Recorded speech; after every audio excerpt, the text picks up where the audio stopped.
আমার আল্লাহ তাআলার কাছে সবচাইতে বেশি। জোরে বলেন সুবহানাল্লাহ। সেই নবীর উপরে আল্লাহ রাব্বুল আলামিন 30 পারা কোরআন অবতীর্ণ করেছেন। জীবনে কোনোদিন তিনি মিথ্যা কথা বলে নাই, আমানতের খেয়ানত করে নাই। কাফিররা পর্যন্ত আমার নবীকে সাদিক বলেছেন, আল আমিন উপাধি দিয়েছেন। জোরে বলেন সুবহানাল্লাহ।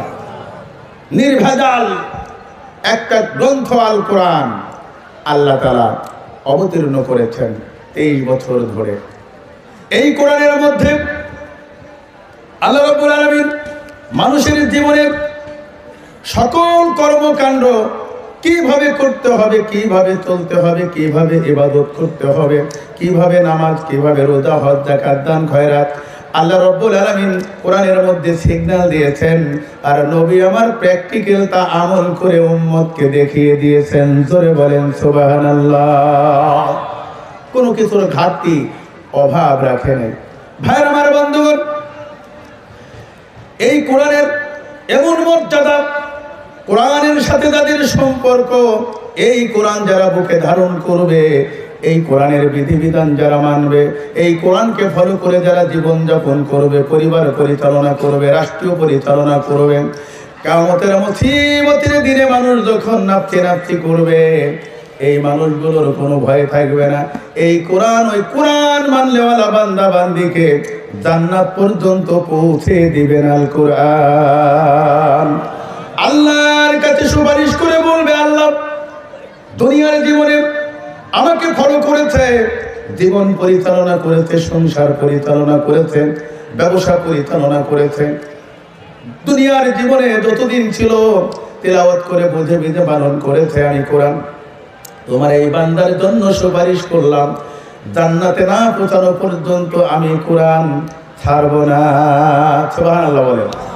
আবার এই কোরআন দুনিয়ার জীবনে যারা অস্বীকার করেছে, কোরআনের সাথে যাদের সম্পর্ক ছিল না, এখনো নাই, ভবিষ্যতেও থাকবে না, শুধু তাই নয়, কোরআনের বিধানকে যারা অবজ্ঞা করেছে, অবহেলা করেছে, কোরআনকে দূরে সরে রেখেছে, এই কোরআন তাদেরকে এমনভাবে ধাক্কাইতে ধাক্কাইতে জাহান্নামের কাছে নিয়ে যাবে, জাহান্নামে না নেওয়া পর্যন্ত কোরআন তাকে ছেড়ে দিবে না। নাউযুবিল্লাহ। ভাই আমার, বাবাজিরা, খায়রুকুম মান তাআল্লামাল কুরআন ওয়া আল্লামাহু। দুনিয়ার জীবনে যারা কোরআন শিক্ষা করে, অপরকে শিক্ষা দেয়, তাদেরকে সর্বোত্তম বলেছেন। আজকে আমরা যারা এখানে বসে কোরআন আলোচনা করব, আপনারা যারা বসে বসে শুনবেন, উভয়ই হচ্ছে আল্লাহর কাছে সর্বোত্তম ব্যক্তি। জোরে বলেন সুবহানাল্লাহ। এখানে কোরআনের ক্লাস হবে, আলোচনা হবে। জোরে বলেন ঠিক কিনা? ভাই আমার, বাবাজিরা আমার, এই কোরআনের সাথে সম্পর্ক থাকলে কি হয়? কোরআনের সাথে যাদের সম্পর্ক, ওই মানুষটা দামি হয়ে যায়। জোরে বলেন সুবহানাল্লাহ। সম্মানিত হয়ে যায়। আল্লাহ তাআলা ওই মানুষটার মান, শান, সম্মান বৃদ্ধি করে দেয়। আবার বলেন সুবহানাল্লাহ। আল্লাহ রাব্বুল আলামিন বলেন, বান্দা এই কোরআন তোমরা মানো, কোরআন তোমরা ধরো, কোরআনকে তোমরা ফলো করে চলো। কোরআনের মধ্যে কোনো সন্দেহ নাই, কোনো ভেজাল নাই, ভেজাল কোনো সন্দেহের অবকাশ নাই। যালিকাল কিতাবু লা রাইবা ফীহি হুদাল লিল মুত্তাকিন।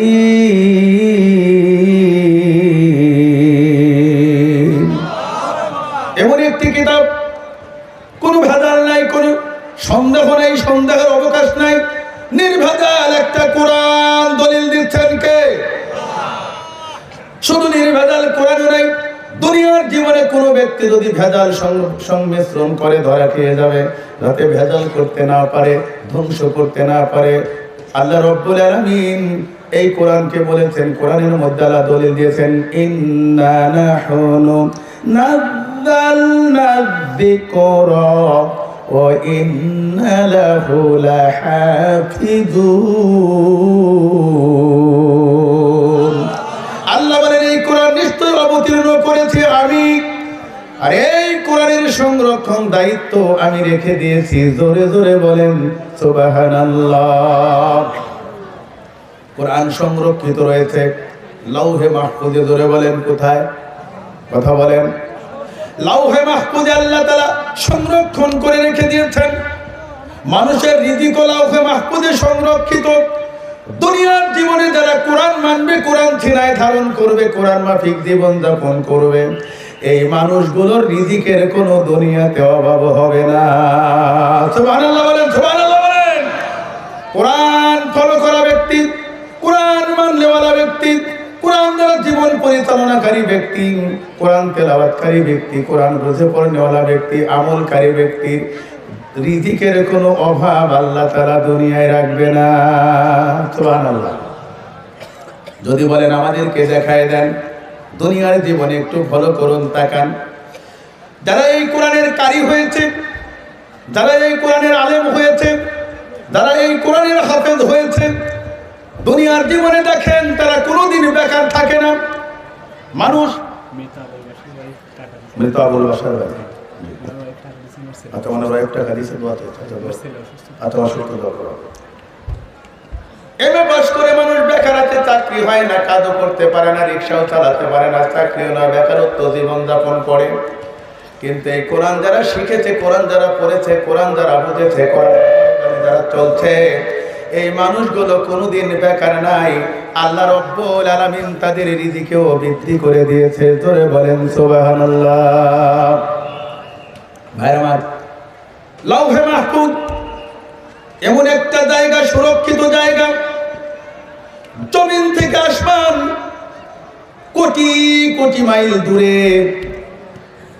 সূর্য উদিত হয় যেখান থেকে, অস্ত যায় যেখানে, এত বড় একটা জায়গা নিয়ে লাউহে মাহফুজ আল্লাহ রাব্বুল আলামিন সংরক্ষণ করে রেখেছে। জোরে বলেন সুবহানাল্লাহ। আল্লাহ রাব্বুল আলামিন আরো একটা মুজিজা দিয়েছেন দুনিয়ার জীবনে। কোরআনের হাফেজ যারা, হাফেজে কোরআন যারা, যারা সিনার মধ্যে 30 পারা কোরআন ঢুকিয়েছে, হাফেজে কোরআনের সিনাটাকে আল্লাহ রাব্বুল আলামিন লাউহে মাহফুজে সংরক্ষিত রেখেছেন তার এই দেহের ভিতরে। জোরে বলেন সুবহানাল্লাহ। ভাই আমার, বাবাজিরা আমার, এই কারণে এই কোরআন কিয়ামত পর্যন্ত টিকে থাকবে। দুনিয়ার কোনো বাতিল শক্তি একে নষ্ট করতে পারবে না, একে ক্ষয় করতে পারবে না, লয় করতে পারবে না, দুনিয়া থেকে মুছে ফেলতে পারবে না। কোরআন দুনিয়াতে টিকবে যতদিন, দুনিয়াও টিকে থাকবে ততদিন। কোরআনের অক্ষর উঠে যাবে যেদিন, দুনিয়া ধ্বংস হয়ে যাবে সেদিন। জোরে বলেন ঠিক কিনা? আজকের দুনিয়ায় অনেক নামধারী নাস্তিক মুরতাদেরা মুসলমানের ঘরে জন্ম নিয়ে কোরআনকে মুছে ফেলতে চায়, কোরআনকে জমিন থেকে ছুঁড়ে ফেলতে চায়, কোরআনকে বঙ্গোপসাগরে নিক্ষেপ করতে চায়। এই নাস্তিকেরা জানে না কোরআনের বরকতেই, কোরআন ওয়ালাদের বরকতেই, কোরআন মানলে ওয়ালাদের বরকতেই তারা দুনিয়ায় বেঁচে আছে, দুনিয়ায় টিকে আছে। জোরে বলেন ঠিক কিনা? বলতে বলতে তো হয়রান। মহিলাদের সামনে জায়গা না থাকলে চাপিয়ে বসে কি করবে? আরো কোথাও প্যান্ডেল আছে নাকি? আর কত বসবে? জি মা বোনেরা, যতটুকু চেপে বসা যায় চেপে বসুন। আর যেহেতু আমাদের এলাকাতে মাহফিল, আপনারা বিভিন্ন বাড়িতে আত্মীয় স্বজন হিতাকাঙ্ক্ষীদের বাড়িতে জায়গা নেবেন। আর আমি আপনাদেরকে মাহফিল কমিটির পক্ষ থেকে সবিনয় অনুরোধ করছি, এলাকাবাসী, একটা রাত আপনারা কষ্ট করেন, মেহমানদারি করেন। আপনার বাড়িতে কোনো মা বোন যদি ওয়াজ শোনার জন্য আসে, সে যে গ্রামের হোক না কেন, আপনি তাকে মেহমান হিসাবে আজকে গ্রহণ করুন।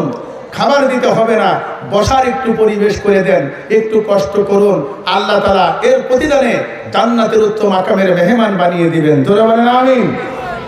ভাই আমার, বাবাজিরা, তাহলে কোরআনের বরকতেই আমরা এই দুনিয়া আল্লাহ টিকে রাখছে। জোরে বলেন ঠিক কিনা? শুধু তাই নয়, কিতাবের মধ্যে এসেছে কিয়ামতের আলামত তো আছে, একটা একটা করে হচ্ছে, কিয়ামত হবে। কিন্তু এমন একটি কথা রয়েছে, কিয়ামত হবে না যতদিন দুনিয়াতে একজন আল্লাহওয়ালা বেঁচে থাকবে। একজন মুসলমান ইমানদার যদি শুধু জবান দিয়ে জোরে বলবে আল্লাহ, এই আল্লাহ বলা আওয়াজ যতদিন থাকবে দুনিয়াতে, ওই আল্লাহওয়ালা ব্যক্তির নামের কারণে, মর্যাদায়, আল্লাহ তার ইজ্জতে, ওই আল্লাহ শব্দের কারণে দুনিয়া টিকে রাখবেন, কিয়ামত দিয়ে ধ্বংস করবে না। সুবহানাল্লাহ বলেন। এখন যেই নাস্তিকেরা মুরতাদেরা কোরআন তুলে দিতে চায়, কোরআন যারা ভালোবাসে, কোরআন যারা হৃদয়ঙ্গম করেছে, কোরআন যারা সিনার মধ্যে 30 পারা কোরআন লাউহে মাহফুজে সংরক্ষিত করে রেখেছে, এমন আলেম ওলামাকে যদি দেশ থেকে তাড়িয়ে দিতে চায়, দুনিয়ার থেকে বিদায় করতে চায়, সেই জালিমদের জানা উচিত তুমিও দুনিয়াতে বাঁচবে না, তোমার রাজত্বও টিকবে না। তোরে বলেন ঠিক কিনা? তোমার মাতবাড়ি তাকুববাড়ি, তোমার মাস্তানি গন্ডামি দুনিয়ায় থাকবে না, দুনিয়ায় থাকবে না। তুমি মাস্তানি করবা কোথায়? তোরে বলেন ঠিক কিনা? তাদের বুঝে আসে না। ভাইরা আমার, এক পুকুরে এক লোক মাছ ছেড়েছিল। মাছ ছাড়ার পরে মাঝে মাঝে পুকুরে খাবার দিত, মাঝে মাঝে ভিটামিনও দিত। তো ওই পুকুরে কয়েকটা সাপ ছিল। সাপ মালিকের চোখে পড়ে নাই। সাপ দিনে দিনে দিনে দিনে মাছ খায়া 14 আনা মাছ খেয়ে ফেলেছে, আর 2 আনা আছে। ধরে বলেন কয় আনা আছে? মালিক এই গভীর পানির কারণে ওইটা বুঝতে পারে না, খালি খাদ্য দিয়েই যায়, সাপ মজা করে খালি খায়া যায়। আর ওই ভিটামিনে, মাছের ভিটামিনও, মাছেরও চেহারা ভালো হয়, সাপেরও চেহারা ভালো হয়। তো এরকম করে একদিন ফেলো মেশিন লাগায় বলতেছে পুকুরে যত মাছ আছে সব একবারে ভেজাল ফেলে মারবো। তো পানি সেচতে সেচতে সেচতে সেচতে যখন 1 হাত পানি আইছে, সেচা বন্ধ করছে রাত্রিবেলা। সারা রাত করে পানি একবারে ফ্রেশ হয়ে পরিষ্কার হয়ে গেছে। পানির ভিতরে তাকাইলে সব দেখা যায় যে কয়টা মাছ আছে, কয়টা কাঁকড়া আছে, আর কয়টা সাপ আছে। তো পুকুরের তীরে গিয়ে মালিক দেখে, ওরে সর্বনাশ, এই যে খাদ্য দিছি আর ভিটামিন দিছি, মাছ তো নাই, খালি সাপের আড্ডা। কিসের আড্ডা? 2 আনা মাছ আছে আর খালি সাপে পুকুর ভরিয়ে গেছে। ভরার পরে চিন্তা করছে এই মাছ তো এই সর্বনাশ, এই সাপই খেয়ে ফেলেছে। মালিক রাগ করে এমন বিষ পানিতে মিক্সার করে দিছে। মিক্সার করে দেওয়ার কারণে সমস্ত সাপ মরিয়ে মোটা তাজা হয়েছে। ধরে বলেন কি হয়েছে? কথা বলেন। মালিক বোঝায়, রে সাপ, পুকুর আবাদ করেছে আমি মাছ দিয়ে, মাছের জন্যই খাদ্য দিয়েছি, ভিটামিন দিয়েছি। তুমি খাদ্যও খেয়েছো, ভিটামিনও খেয়ে আমার ফসল তুমি নষ্ট করেছো। আর এই পুকুরে থাকার আর তোমার অধিকার নাই। আমি তোমার জন্য গজব নাজিল করলাম, বিষ দিলাম। যখন বিষ দিয়েছে, সমস্ত সাপ মরে মোটা হয়ে গেছে। দুনিয়ার জীবনে আল্লাহ রিজিক দেয় ইমানদারদের জন্য, রিজিক দেয় কোরআনওয়ালাদের জন্য, রিজিক দেয় আল্লাহওয়ালাদের জন্য। এদের ওসিলায় তুমি সাপের মতো দুনিয়াতে জালিম, গুন্ডা, বদমাইশ, লম্পট, ইহুদি, খ্রিস্টান, চোর, ডাকাত, গুন্ডা, মানুষের সম্পদ হরণ করে তুমি মোটা তাজা হচ্ছ। কোরআন প্রেমিকদেরকে যখন তুমি দুনিয়া থেকে বিদায় করতে চাইবে, আল্লাহ রাব্বুল আলামিন এমন গজব নাজিল করে দিবে, যাদের জন্য তুমি বেঁচে আছো তাদেরকেই যদি তুমি হত্যা করো, ওই মালিকের মতো বিষ নামের এমন গজব দিবে, নমরুদ কারণ ফেরাউনের মতো তোমাকে দুনিয়া থেকে তুলে দিবে। ধরে বলেন ঠিক কিনা? তুলে দিবে। কারণ এই জন্যই তো আল্লাহ বাঁচিয়ে রেখেছেন। ভাইরা আমার, বন্ধুগণ, কোরআনের সাথে দুশমনি যারা করেছে, দুনিয়াতে তারা বেশি দিন টিকতে পারে নাই।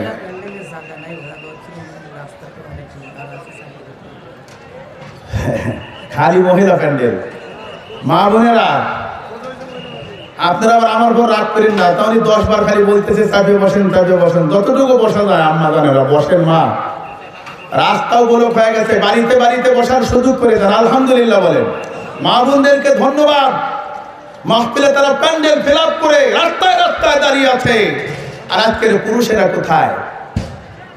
ওয়াজ হবে সামনে ইনশাআল্লাহ। একটু দরুদ শরীফ পড়েন। আল্লাহুম্মা সাল্লি আলা সাইয়্যিদিনা। রাগ করেছেন? আল্লাহুম্মা সাল্লি আলা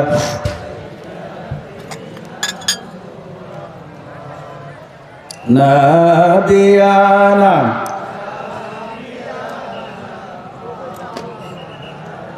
মুহাম্মদ। বলেন নাবিয়ানা।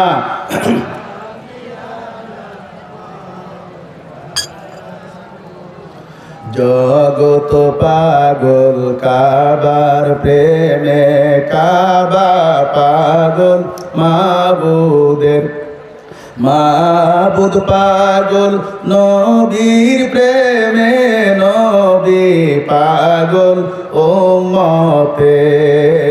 আল্লাহুম্মা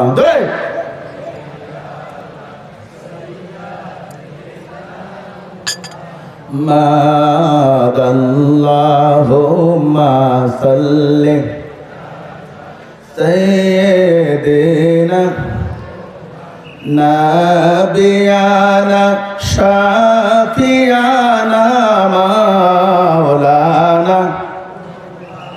ভাইরা আমার, বাবাজিরা, তাহলে বোঝা গেল দুনিয়ার জীবনে আল্লাহ তাআলা যে কোরআন অবতীর্ণ করেছেন, যারা ঈমানদার, যারা আল্লাহ প্রিয় মানুষ, তারা কোরআনকে বরণ করে নিয়েছে, মেনে নিয়েছে। জোরে বলেন ঠিক কিনা? দুনিয়ার স্বার্থবাদী কিছু লোকেরা দুনিয়ার মোহে পড়ে, শয়তানের ধোঁকায় পড়ে কোরআন তো তারা মেনে নেয় নাই, কোরআনের সাথে দুশমনি করেছে, আল্লাহর সাথে দুশমনি করেছে, নবীর সাথে দুশমনি করেছে। আর কোরআন প্রেমিক যারা, ঈমানদার মুসলমান যারা, তাদের সাথেও দুশমনি করতেছে। কিয়ামত পর্যন্ত তারা দুশমনি করবে। জোরে বলেন ঠিক কিনা? এ দুশমনি চলবেই।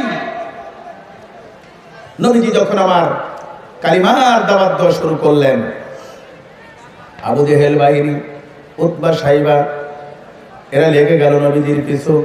হক বাতিলের দ্বন্দ্ব, প্রতিযোগিতা থাকবে চিরকাল।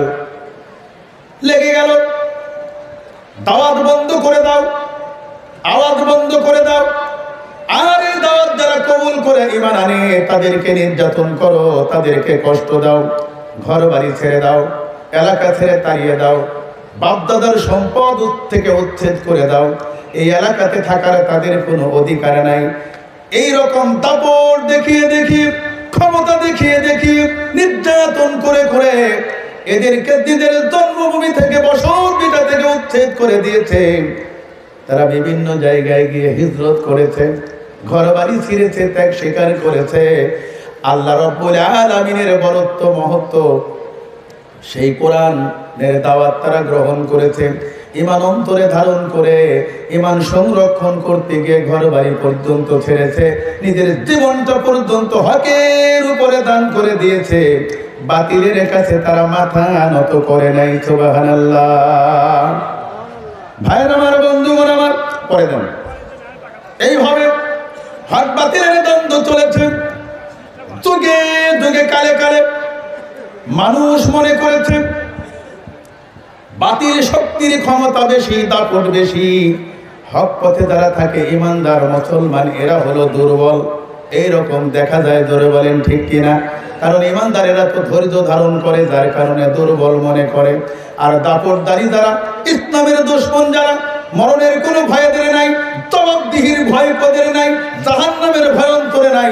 দুনিয়ার লোভ লালসার কারণে চোখে পর্দা পড়ে গেছে, যার কারণে তারা যা খুশি তাই করতে পারে, মানহানি করতে পারে, মানুষকে মারতে পারে, মানুষকে ধরতে পারে, অপমান করতে পারে, আগুন জ্বালিয়ে পোড়াও দিতে পারে, মায়ের সামনে সন্তানকে হত্যা করতে পারে, বাবার সামনেও সন্তানকে হত্যা করতে পারে। যেহেতু তার অন্তরে আল্লাহর ভয় নাই। জোরে বলেন ঠিক কিনা? ঈমানদার মুসলমানদের সীমানা আছে, সীমা লঙ্ঘন তারা করতে পারেন। আল্লাহর ভয় থাকার কারণে তারা কখনো মানুষের উপরে জুলুম করে না, পশু পাখির উপরে জুলুম করে না, কারো হক তারা নষ্ট করে না। বিপদের সময় তারা সবর করে, ধৈর্য ধরে। জোরে বলেন সুবহানাল্লাহ। এই মাক্কি জীবনে যখন এরকম হক বাতিলের দ্বন্দ্ব চলছিল, আমার আপনার নবী একদিকে কালিমার দাওয়াত দেয়, নবুয়তের দায়িত্ব পালন করে, অন্যদিকে আল্লাহ তাআলা তার সাংসারিক জীবনে সন্তানাদি দান করেছেন। আল্লাহ তাকে ছেলেও দিয়েছিলেন, মেয়েও দিয়েছেন। জোরে বলেন সুবহানাল্লাহ। আমার নবী ছেলেরও বাবা, আমার নবী মেয়েরও বাবা। জোরে বলেন ঠিক কিনা? এইভাবে একে একে যখন সন্তানগুলো মারা যায়, ছেলেগুলো মারা যায়, কাফেরেরা বড্ড হাসিতে ফেটে পড়ে আর বলে, দেখো মুহাম্মদ অবতার নির্বংশ হয়ে যাচ্ছে, মারা যাওয়ার পরে তার নামের বাতি কেউ জ্বালাতে পারবে না, সে মারা যাওয়ার পরে তার নাম গন্ধ আর দুনিয়াতে থাকবে না। এইভাবে যখন মানুষের কাছে বদনাম শুরু করে দিল, কুৎসা ঘটনা করলো, নবী আমার মনে কষ্ট পেয়ে চোখের পানি ঝরায় আর বলে, আল্লাহ, কাফেরেরা আমাকে আবতার বলে। আল্লাহ রাব্বুল আলামিন ওই নবীকে সান্ত্বনা দেওয়ার জন্য ছোট্ট একটা সূরা কোরআন শরীফের মধ্যে, সবচাইতে ছোট্ট সূরা, সূরা কাউসার। সূরার নাম কি বলেন? সূরা কাউসার। ছোট্ট একটি সূরা। আল্লাহ রাব্বুল আলামিন নাজিল করলেন। মক্কায় অবতীর্ণ করেছেন সূরাটা। আয়াত সংখ্যা 3, রুকু সংখ্যা 1, সূরার গণনা সংখ্যা হলো 108 নাম্বার। জোরে বলেন আল্লাহু আকবার। আল্লাহ রাব্বুল আলামিন আমার নবীর শানে ছোট্ট একটা সূরা জিবরিল আমিনের মাধ্যমে নাজিল করে দিলেন। এই সূরাটা আমার নবীকে আল্লাহ রাব্বুল আলামিন উপহার দিলেন, হাদিয়া দিলেন। জোরে বলেন সুবহানাল্লাহ। আল্লাহ জানিয়ে দিলেন, বিসমিল্লাহির রহমানির রহিম, ইন্না আ'তাইনাকাল কাউসার ফাসাল্লি লিরাব্বিকা ওয়ানহার ইন্না শানিয়াকা হুয়াল আবতার। জোরে বলেন আল্লাহু আকবার। আল্লাহ রাব্বুল আলামিন বলেন, ইন্না আ'তাইনাকাল কাউসার, আমি অবশ্যই তোমাকে কাউসার দান করেছি। জোরে জোরে বলেন সুবহানাল্লাহ। আল্লাহ তাআলা হাদিয়ে দিলেন। বন্ধু যদি বন্ধুর বাড়িতে যায়, হাদিয়ে নিয়ে গেলে বন্ধু খুশি হয়। দোস্ত যদি দোস্তর বাড়িতে যায়, হাদিয়ে নিয়ে গেলে খুশি হয়। বিয়ে যদি বিয়ে বাড়ি যায়, হাদিয়ে নিয়ে গেলে খুশি হয়। জামাই যদি শ্বশুর বাড়ি যায়, হাদিয়ে নিয়ে গেলে খুশি হয়। জোরে বলেন ঠিক কিনা? আরো জোরে। হাদিয়ে দিলে খুশি না বেজার? মুরিদ যদি পীরের বাড়ি যায়, হাদিয়ে নিয়ে গেলে খুশি হয়। কথা পায় না? হাদিয়ে দিলে সবাই খুশি। আমার নবী যখন মনে দুঃখ যাতনা ভারাক্রান্ত হৃদয় নিয়ে মক্কা নগরে যখন দ্বীনের দাওয়াত দিচ্ছিলেন, আল্লাহ রাব্বুল আলামিন আমার নবীর সন্তানদেরকে একে একে উঠায় নিচ্ছেন। ছেলে বলতে আর কিছু থাকলো না, শুধু মেয়ে রইল। সন্তান মারা যাওয়ার কারণে কাফির